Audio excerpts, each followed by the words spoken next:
Good morning, church. My name is Mia, and I have the privilege of serving in youth ministry. Today's reading is from Mark. Jesus withdrew with his disciples to the lake, and a large crowd from Galilee followed. When they heard about all he was doing, many people came to him from Judea, Jerusalem, Idumea, and the regions across the Jordan and around Tyre and Sidon. Because of the crowd, he told his disciples to have a small boat ready for him, to keep the people from crowding him. For he had healed many, so that those with diseases were pushing forward to touch him. Whenever the impure spirits saw him, they fell down before him and cried out, "You are the Son of God." But he gave them strict orders to not tell the others about him. This is the word of the Lord. You may be seated. Good morning again. Great to see you. Welcome to Vancouver Church. I want to encourage you to open up your Bibles to Mark chapter 3. If you don't have a Bible with you, that's cool. There's one in the seat back in front of you. You can grab it. And we'll dig in on that again in a second. How many people noticed that a hurricane rolled through Jamaica? Anybody notice that? Hurricane Melissa. Anyone here named Melissa? I mean, you must be impressive if you have a hurricane named after you. It rolled through 185 mile an hour winds and just shredded the place, tore it up. I think we have some images of this is before the hurricane. That's obliterated afterward. That continues on. These are the wind that was raging, church that gets leveled, buildings blown to pieces, flooding through the region, people just trying to dig out. In comes Samaritan's Purse. That they set that up in a very short window of time, flown in on full-size airplanes, jetliners, with supplies, with food being just brought in and handed over. I love this image of this water purification system. Because all their electricity's cut off, their water's cut off. And the cool thing is Samaritan's Purse. How many are familiar with Samaritan's Purse? Okay, so Billy Graham's son, Franklin Graham, has this organization that just mobilizes like that. When you see this happen and you see needs met of people in deep need, one local survivor, 76-year-old Ruth Lynn Deere, her roof got torn off and her bedroom sank in a sinkhole. And she declared in that Jamaican style, "The rain mash up me roof, but not me spirit." I want to go Irish on that, but I just would butcher it.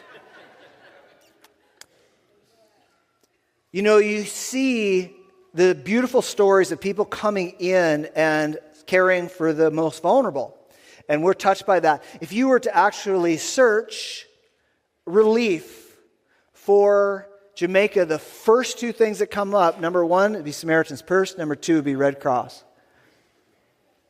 And those of us that know Christ know that Christ is at the center of those organizations. And we're like, yes, this should be, right? This should be the response of the people of God to those who are in need. We long to bring help into our world. And so we resonate with that. Sometimes that desire to bring help, we get a little bit overwhelmed, don't we?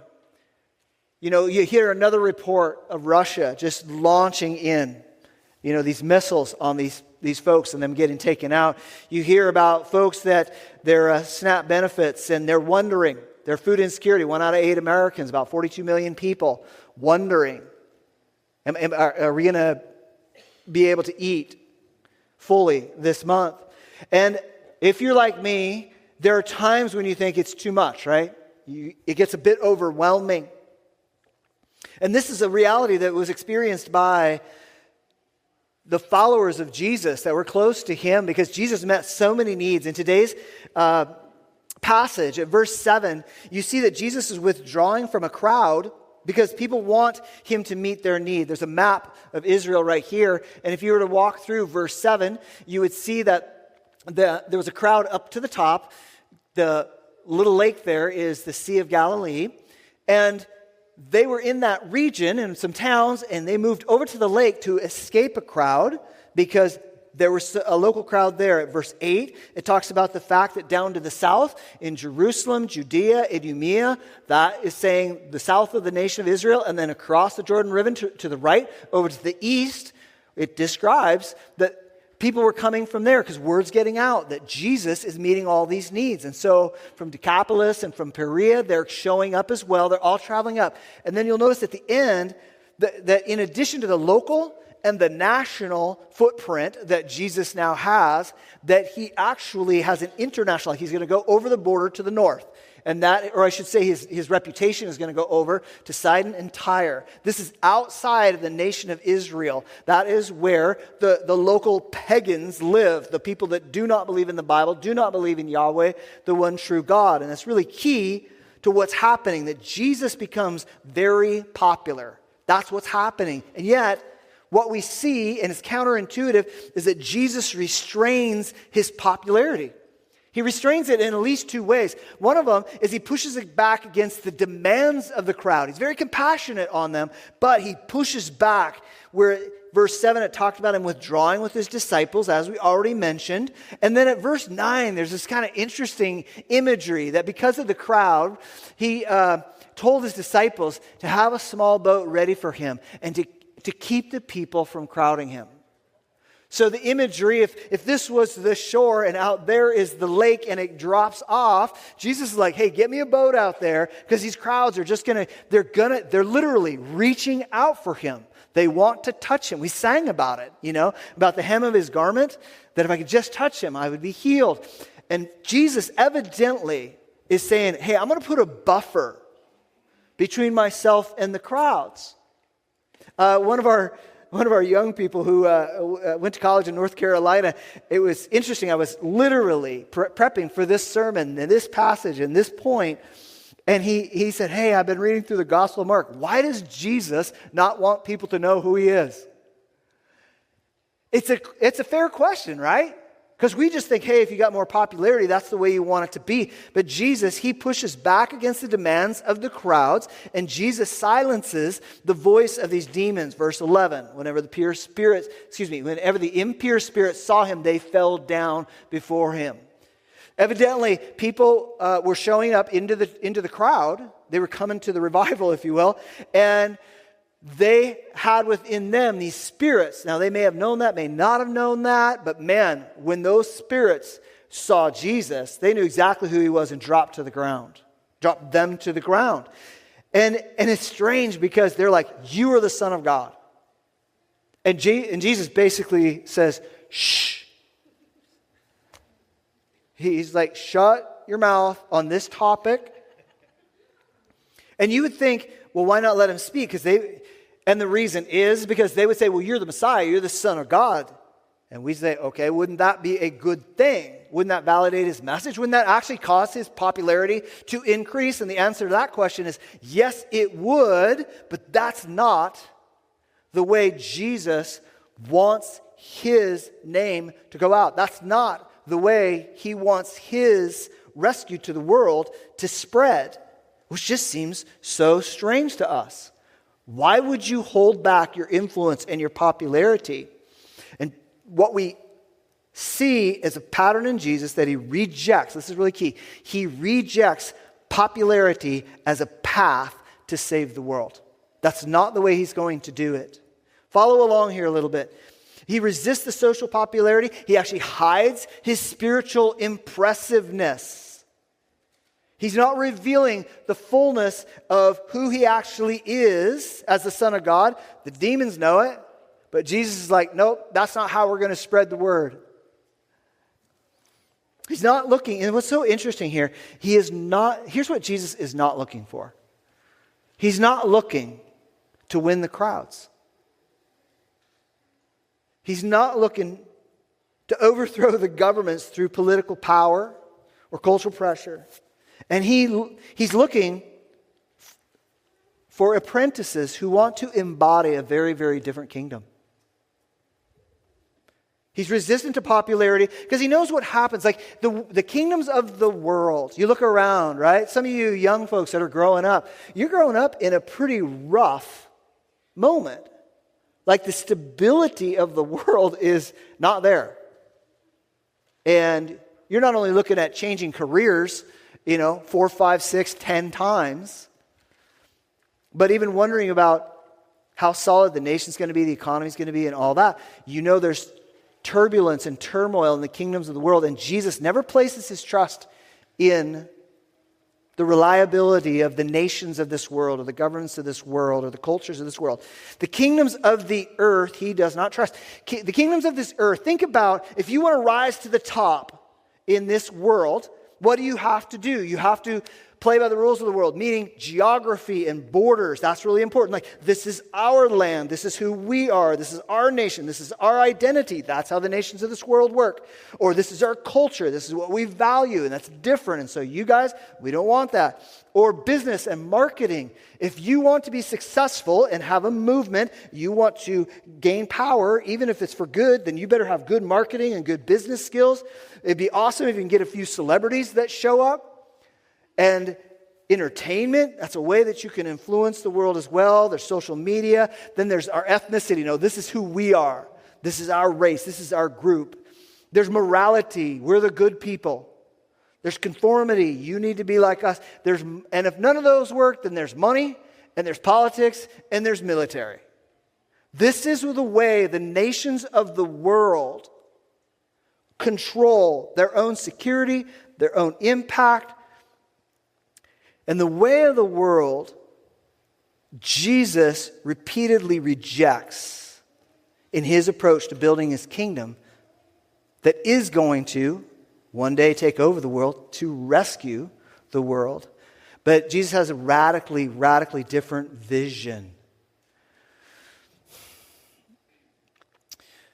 When they come to arrest Jesus, what does he say? Peter pulls out a sword, right?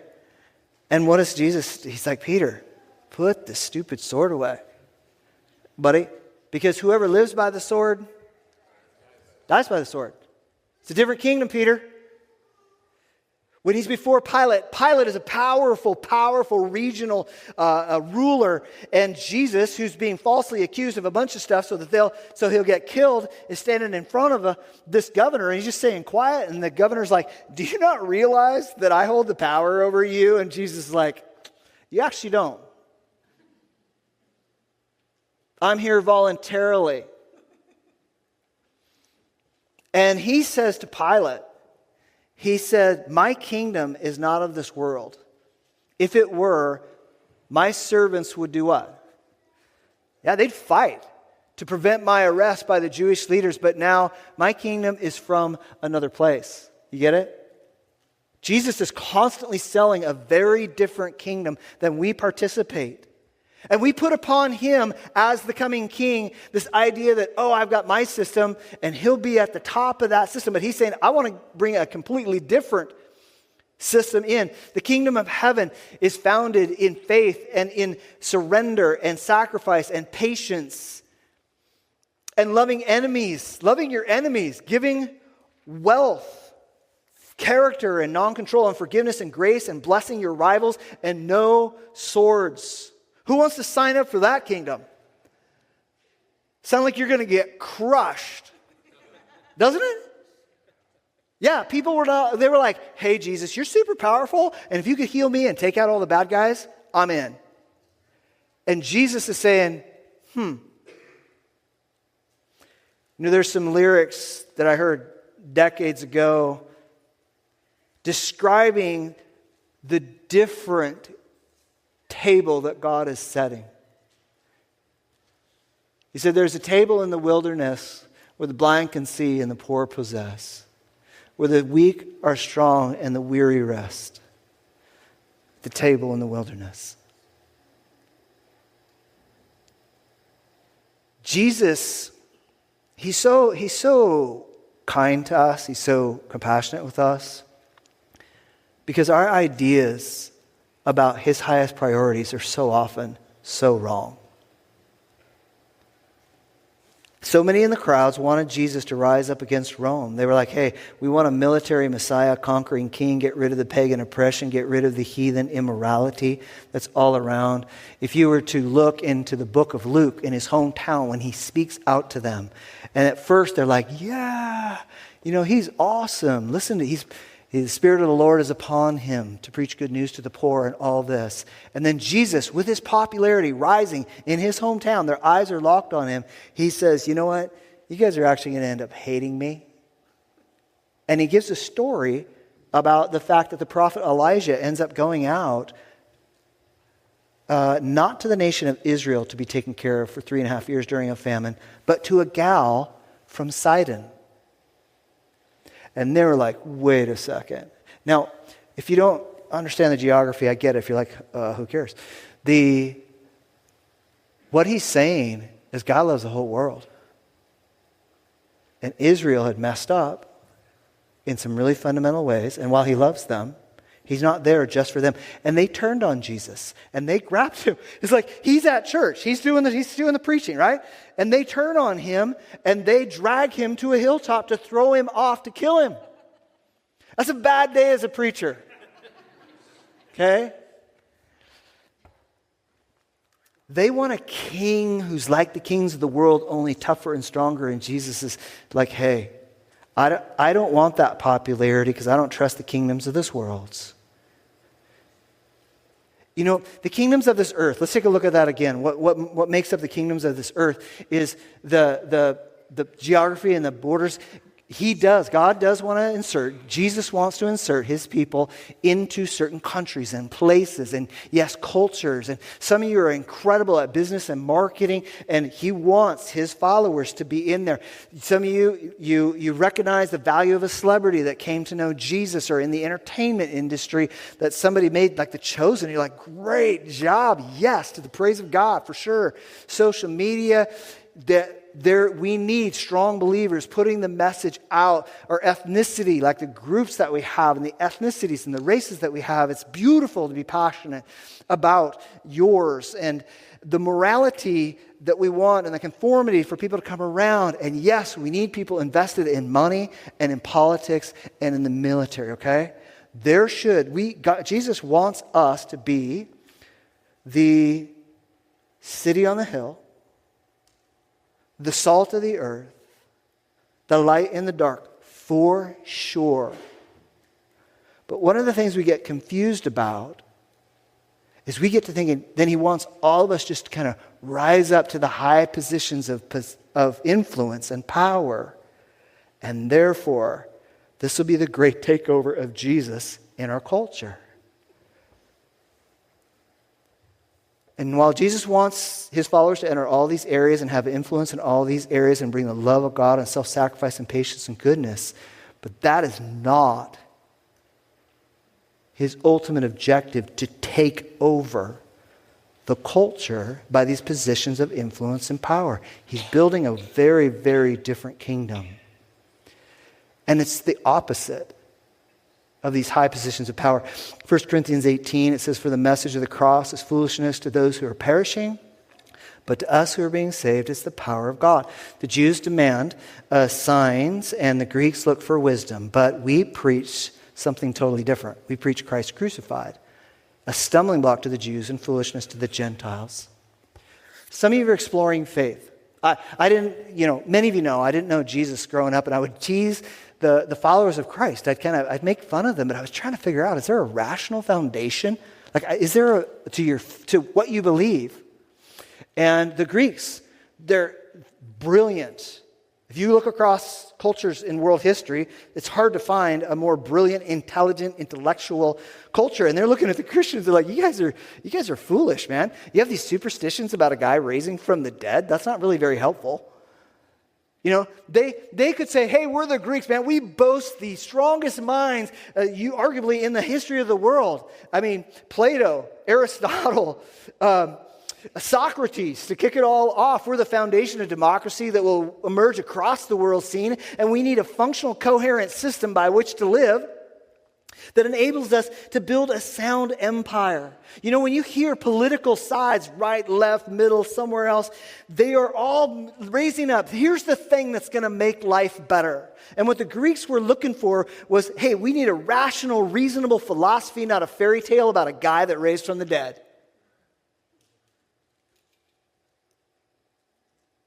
And a lot of times we think if we could just convince the world rationally about Jesus, yeah, I get that. I want to be able to explain all that. And there's a place for that, but there's a limit to it. The Greeks see it as foolishness. The Jews demand a sign. They want a miraculous sign of a military Messiah has arrived. If you think about it, even in the beginning of the book of Acts, for those of you familiar, the disciples, Jesus reappears and they have a question for him. Lord, are you going to restore the kingdom to Israel now? Like their mind, they don't understand. He's going to give them the ability to speak languages they don't have, to take the gospel out to the whole world. They're just like, yeah, our nation. And they, rightfully so, were sick of the decadent hedonistic culture filled with dramatic sexual perversion, including the sexualization of children and undermining traditional marriage between a male and a female, and forcing their idolatries and their ideologies and their language and their economic taxation upon God's people.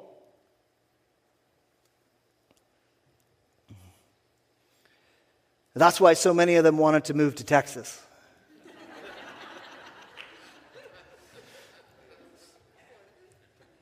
And the cross was offensive beyond belief to the Jews.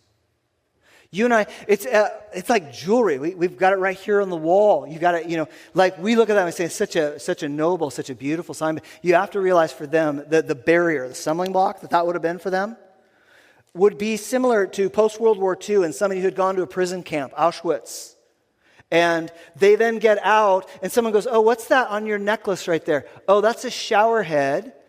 It represents the death shower chambers in the camp. People would be like, oh, well, that's sick. It would be like somebody, black Americans in the South who had, oh, what's that on your neck? Oh, that's a little noose. It's a hangman's noose. Because I just want to exalt the fact that Jesus was lynched by the mob. Do you get it? The cross was invented, or it was perfected, I should say, by the Romans. And it wasn't just as a penalty. It for sure was a penalty, obviously. But it was to humiliate you. You would be stood on a board, and these are kind of elevated. That's our imagery. A lot of times it would be just along the side of the road at just normal height. So you could walk by. If I was on the cross, you'd be looking me face to face, and you could spit at me, or you could hit me, or you could mock me, or whatever. Wild animals could come. I mean, it literally, if you were a Roman citizen, no matter what crime you committed, you could not be crucified. It was only for the lowest of the low. And it was not just to be a punishment, but it was to send a message from Rome. A message that says, we have the power, we have the control, we control you. So if you want to play by our rules, you'll be fine. But if you mess with us, check this out. You're in for a horrific, long, agonizing death. And when those Jews were hearing the cross being proclaimed, they're offended. They're like, you got to be kidding. These guys have stomped us down. They've taken our land. They've abused us. They have killed us. And they humiliate us on a cross. And you're trying to lift that up? What is wrong with you? And we could say, yeah, that makes some sense to me. The kingdom that Jesus is leading does not make complete sense by the ways of this world. It's radically different. It's radically different. And you have to say, I want to sign up for a kingdom that means I need to voluntarily sacrifice myself for the sake of the world. Now, I mentioned I didn't grow up knowing Jesus, and I was like, I don't get the cross. I guess, okay, so someone would die for me, but I don't get. Why the cross? Why that? Because God took on human flesh. Some of you have had the hell beat out of you. Jesus knows how you feel. Some of you have been deeply offended, invaded, violated. Jesus knows how you feel. He identifies with the pain of this world. And the dark forces of evil, these demons that recognize who, they're like, ooh, we got him. We got him. The religious community turned on him. We got him. Pinned him to a cross. We nailed him. What they did not know, the scriptures say that upon the cross, Jesus humiliated the forces of darkness, not recognizing that he had no sin of his own. Because what happened on the cross is, in a mystery, all the sin of you and me, the dark spots, the stuff we hope no one ever knows that we thought or we did, he absorbed this into his body to pay the price for it because he was perfect and had no sin of his own. He took it on, and when he did that, and he went into the grave, and the dark forces said, oh, we got him, we won. But he had no sin of his own, so he rose up to new life. They couldn't hold him. And he said, by the way, anybody who believes in me won't perish, but will have a life everlasting. And I will assign to them my perfection and my goodness and my righteousness. And all of hell shrieked and freaked out because they are now on notice that their end is coming. A new day is coming. Jesus, yeah, amen, little one. I love it.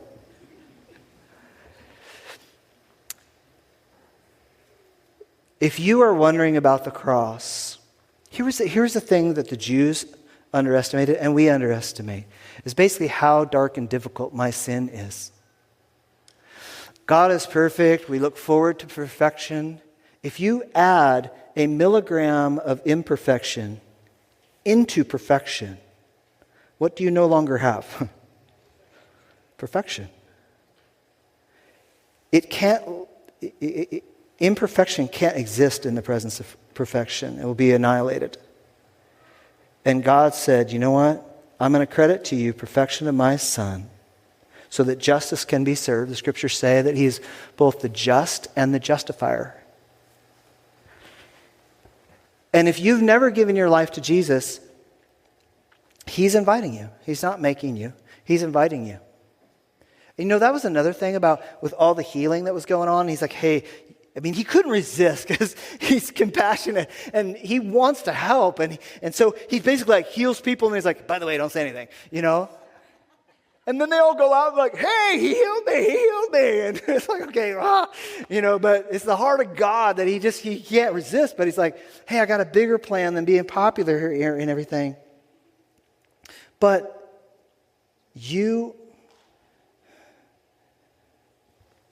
I have called you to recognize the depth of your own sin is worthy of not being in my presence forever. And the Jews, they didn't think they were that bad because the Romans were way worse. And we don't think we're that bad because those are the bad people. And it was on the cross that Jesus forgave our sins. And it's a lot deeper than we thought. If you've never given your life to Jesus, then recognize it's not about trying to be a good enough person. Yes, we learn from Jesus. Yes, he's a model for sure. But it isn't about trying to be good enough for God. It's about recognizing, Lord, without your forgiveness, I don't stand a chance. But I know you loved me, so I will receive your forgiveness. Does that make some sense? If you've never given your life to him, he's inviting you to do that. And he is building a completely different kingdom. You know, he understood the temperamental nature of popularity. He's not looking for popularity. He's not saying, hey, come be part of my group because we're the popular group right now. He's like, in fact, it's going to be really rough.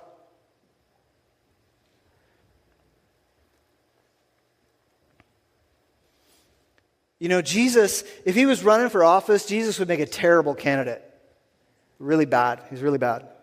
He's running a lousy campaign. Peter wants to take over and be his rep. And Jesus doesn't want a campaign manager. And it's not that he doesn't care about the crowds. When he's amongst the crowds, he just doesn't look to them for momentary influence. He's looking for long-term transformation of individual lives.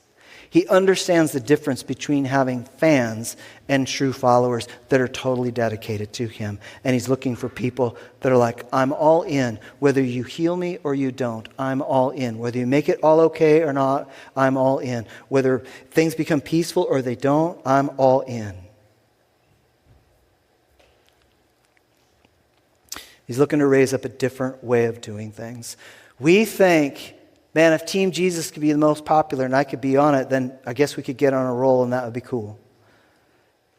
But sometimes when Christianity becomes the dominant cultural force, that doesn't always help the movement of Jesus. Oftentimes, heaven thrives more when it's the kingdom of heaven thrives more when it's popular. Young people in the Pacific Northwest, if you stand up for Christ, you're going to lose friends. You're just going to lose friends. That's how it's going to work. In the South, you actually might gain friends. It's a different culture. And it's still cool. It's so cool when the quarterbacks come on TV, right? Especially from the SEC, and they're just lead out. They're like, I want to thank my Lord and Savior, Jesus Christ. You know, you're like, yeah, Jesus is winning the game. We're like excited about that. And it's cool and it's fun to see. And it's a beautiful expression. I love it, encourage it.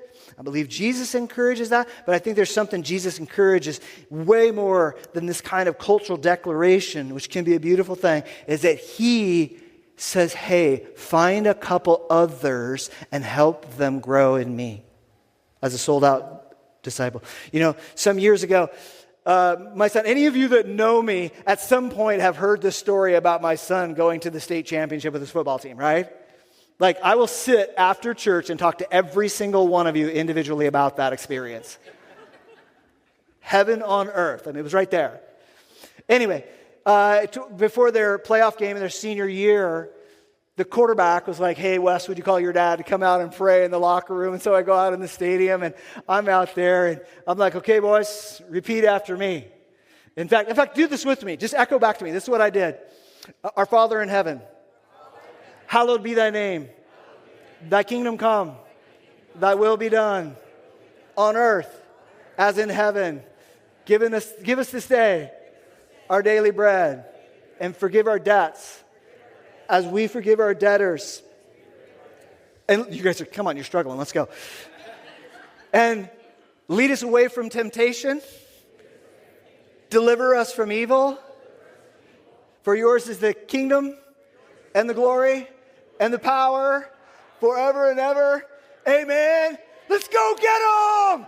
Let's win. Right? So we're like, ah. And do we have the picture right here? This is it. This is at the state championship game. That got in the newspaper. That's exciting and everything. But keep in mind, as they're praying, mature believers, people are in different spots. Mature believers are very sincere. Immature believers, mixed motives. Those that are exploring faith, they sense something's going and they don't know what's happening. Those that are saying, hey, good luck charm. Jesus, Buddha, whoever helps us win the game. Let's go. And then there's some that are just faking it because there's a certain social pressure right there. I would tell you, as sweet as that was and as valuable as it was, and I loved it, it's a lifelong memory.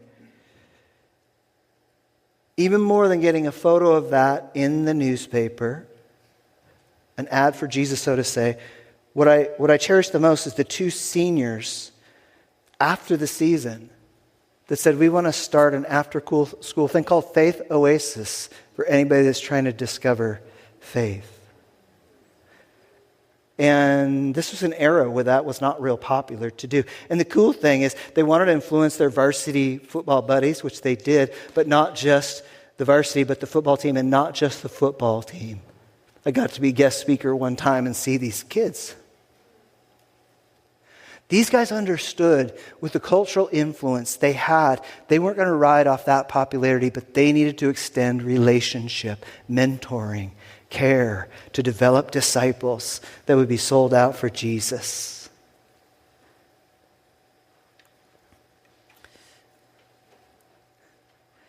That's why Jesus focused on small groups of imperfect but sincere followers of Jesus. He's just building a really, really different kingdom. And you know what else is cool? Like, the state championship, they have all the, you got all these great athletes that work really, really hard, very skilled, very technically strong, etc., well coached. And we think, oh, okay, yeah, we got to be that way if we're going to influence the world. And Jesus says, you know what? I'm going to win state with the C team. That is funny. That's worth laughing about. I'm going to win with the C team. Not with the varsity, not with the JV. And Paul, if you remember in 1 Corinthians, he goes, hey, not many of you were very impressive at all. He really did. Man, guys, that is good news. That's good news. Because he has a dream to turn the world upside down. Not with just those who are super skilled or super confident or they know it all, but just the ones that are sincere and say, Jesus, you got a vision. I don't even totally understand it, but I buy in. And I'll go for it. I've shared with you so many times how underqualified I feel. Here's the deal. If you feel underqualified, then you are perfectly qualified for the one that Jesus said when Paul was saying that not many of you are smart, not many of you are wise, not many of you are influential, not many of you are great standing. And that was for a reason. That was so that nobody could boast. Nobody would take the credit. Nobody would have the biggest banner except for Christ.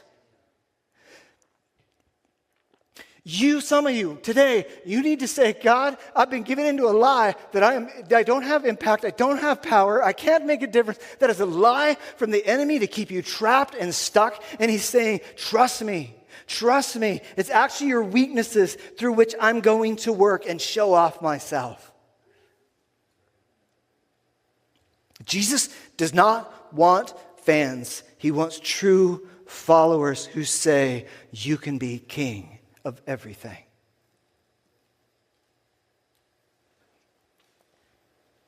And he's asking, do you really want me as king?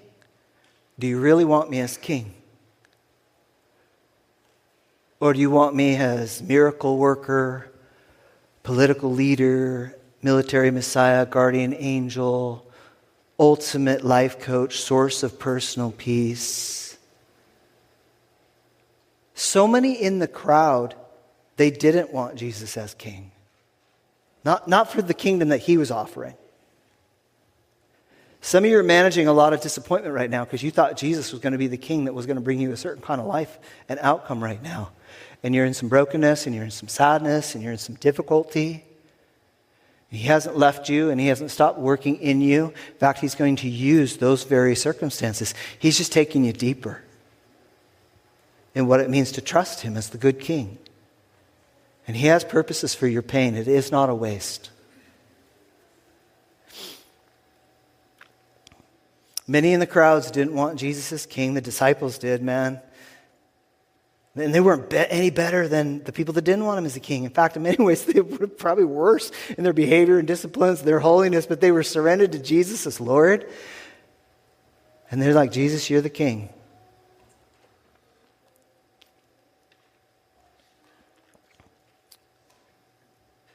Jesus is building a really different kind of kingdom, one small group at a time. You know what's so cool? Remember, he's like, hey guys, go get a boat for me. Do you remember the last time the boat showed up in this storyline? It was when he said, come follow me and I'll make you what? Fishers of men. And so he's taking them back to that moment. Remember that invitation, we're going to change the world? Well, you used to use a boat to catch fish. We're now going to use a boat to cast the word of God out there. And for 3.5 years, 3.5 years, Jesus poured into these guys. He didn't try to build crowds. He actually tried to diminish crowds because he wanted a change that would last. And he didn't try to overthrow Rome, but guess what happened? He overthrew Rome. It wasn't through the crowd. I want to ask our musicians to come up. Are you in a small group with Jesus? Who's your small group? Who's your band of brothers? Who's your circle of sisters? Who's your family of faith that knows you deeply? There's so much solo Christianity going on. It's not biblical. It's not the pattern that Jesus said. You know, when I first went to explore faith, I bumped into a new friend this morning who's never really been to church much at all. I said, I can relate to you. And the second time I went, as I was heading out, it was a youth group. And I had lied to my family, said I was going to the mall, and went to this youth group. And the youth pastor, Dave, he's like, hey, I'm doing a Bible study for college age people, and Tuesday morning at 6 a.m., I said, no, I'm going to read it on my own. Being as intelligent and brilliant as I was, I just didn't want anybody telling me. And he goes, well, that's how cults are started. And I'm like, for all I know, you're a cult. But guess what? I showed up Tuesday morning, 6 a.m., and he taught me from the Bible about grace and faith and works. And I've pretty much been in a Bible study ever since then. Been in a small group, a band of brothers. Where are you connected? Even to this, it's kind of fun because to this day I've got a men's group of lots of ages younger to my age and older, and a whole mix. And guess what? We meet Tuesday mornings at 6 a.m. In that group, 2 of the guys were actually on that team, kneeling down in that picture. And over the last few years, they've been learning how to fulfill the way of Jesus by helping others discover who he is. If you feel unqualified, you're perfectly qualified. Step forward. Who is it that you're connected to? Who is it that you're pouring into? We have a women's retreat. 75 women away this weekend. Ages, I think, 17 to 75 or something like that. And they're meeting in small groups because some of them are just like, hey, I want to help coach. None of them says they're perfect for that job. Parents, are you mentoring your kids? And are you getting next to a couple of others who can help you do that? And you're like, I just literally don't know what I'm doing here. One of our staff members at the church first came to Christ, and she didn't know anything about the Bible, so she went and worked with the kids area and would cram for the lessons before giving them to the kids. Where do you need to get tied in? What's the small group that you need to connect to? Let me pray. I want to ask you to stand. Go ahead and stand where you are. And before I pray, will you just ask the Lord, say, Lord, who can I mentor in Christ? Who can I help grow